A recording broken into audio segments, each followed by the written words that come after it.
कल्पना कीजिए, एक ऐसा बच्चा जिसे स्कूल में पढ़ने का अधिकार तो था, लेकिन पानी पीने के लिए भी किसी दूसरे के हाथ का इंतजार करना पड़ता था, जिसे सिर्फ उसकी जाति की वजह से अपमान सहना पड़ा। लेकिन वही बच्चा आगे चलकर इतना पढ़ा कि दुनिया की सबसे प्रतिष्ठित यूनिवर्सिटीज में शिक्षा हासिल की और एक दिन उसने भारत के संविधान को बनाने में सबसे महत्वपूर्ण भूमिका निभाई। ये कहानी है डॉक्टर भीमराव रामजी अम्बेडकर की। 14 अप्रैल 1891 को मध्य प्रदेश के महू में भीमराव अम्बेडकर का जन्म हुआ। उनके पिता रामजी मालोजी सकपाल ब्रिटिश भारतीय सेना में कार्यरत थे। अम्बेडकर का परिवार उस समय समाज में भेदभाव का सामना करने वाले समुदाय से था।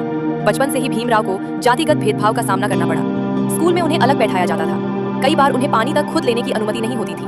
अगर कोई ऊंची जाति का व्यक्ति पानी पिला देता तभी वे पानी पी सकते थे। लेकिन इन परिस्थितियों ने उनके अंदर पढ़ने की इच्छा को खत्म नहीं किया, बल्कि उन्होंने ठान लिया शिक्षा ही वह हथियार है जो इंसान की जिंदगी बदल सकती है। भीमराव पढ़ाई में बेहद प्रतिभाशाली थे। उन्होंने आगे चलकर मुंबई के एल्फिंस्टन कॉलेज से शिक्षा प्राप्त की। इसके बाद उन्हें अमेरिका की कोलंबिया यूनिवर्सिटी में पढ़ने का अवसर मिला। वहाँ उन्होंने अर्थशास्त्र, राजनीति और समाज से जुड़े विषयों का गहराई से अध्ययन किया। इसके बाद वे लंदन गए और वहाँ भी उच्च शिक्षा प्राप्त की। एक गरीब और भेदभाव झेलने वाले परिवार से निकलकर दुनिया की बेहतरीन संस्थाओं तक पहुँचना अपने आप में असाधारण उपलब्धि थी। लेकिन अम्बेडकर की मंजिल सिर्फ अपनी जिंदगी बदलना नहीं थी। वो चाहते थे कि जिस भेदभाव को उन्होंने खुद सहा है, आने वाली पीढ़ियों को वो सहना ना पड़े। शिक्षा पूरी करके जब अम्बेडकर भारत लौटे तो उनके सामने फिर वही सामाजिक भेदभाव खड़ा था। उन्हें नौकरी और समाज में अपनी योग्यता साबित करने के बावजूद जातिगत भेदभाव का सामना करना पड़ा। इस अनुभव ने उन्हें और मजबूत बनाया। अम्बेडकर और महात्मा गांधी के बीच कई मुद्दों पर मतभेद भी थे। सबसे प्रसिद्ध विवाद था अलग निर्वाचक मंडल का मुद्दा। अम्बेडकर चाहते थे कि दलितों को राजनीतिक प्रतिनिधित्व सुनिश्चित करने के लिए अलग निर्वाचन व्यवस्था मिले। गांधी जी इसके विरोध में थे।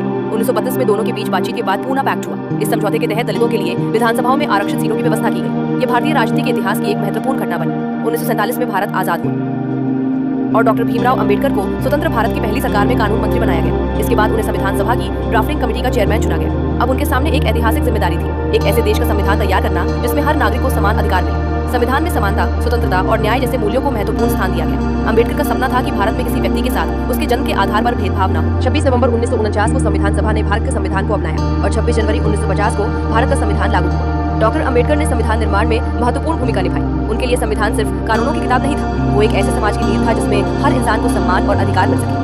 जीवन के अंतिम वर्षों में अम्बेडकर ने हिंदू धर्म की जाति व्यवस्था की कड़ी आलोचना की। 14 अक्टूबर 1956 को नागपुर में उन्होंने अपने लाखों अनुयायियों के साथ बौद्ध धर्म अपनाया। उन्होंने समानता, मानवता और स्वतंत्र विचारों को अपने जीवन का महत्वपूर्ण हिस्सा बनाया। 6 दिसंबर 1956 को डॉक्टर भीमराव अम्बेडकर का निधन हो गया, लेकिन उनका विचार और संघर्ष आज भी भारत के सामाजिक और राजनीतिक जीवन में दिखाई देता है। 1990 में उन्हें मरणोपरांत भारत के सर्वोच्च नागरिक सम्मान भारत रत्न से सम्मानित किया गया। डॉक्टर अम्बेडकर की कहानी सिर्फ एक महान नेता की कहानी नहीं है, ये उस इंसान की कहानी है जिसने अपने जीवन में भेदभाव और अपमान सहा, लेकिन हार नहीं मानी। उन्होंने शिक्षा को अपनी ताकत बनाया और उसी शिक्षा के बल पर उन्होंने करोड़ों लोगों के अधिकारों के लिए आवाज उठाई। उनकी जिंदगी हमें एक बात सिखाती है, परिस्थितियां चाहे कितनी भी कठिन क्यों ना हो, शिक्षा, संघर्ष और आत्मविश्वास इंसान की जिंदगी बदल सकते हैं। अगर आपको डॉक्टर अम्बेडकर की ये कहानी पसंद आई हो तो वीडियो को लाइक करें और ऐसे ही इतिहास की कहानियों के लिए चैनल को सब्सक्राइब जरूर करें।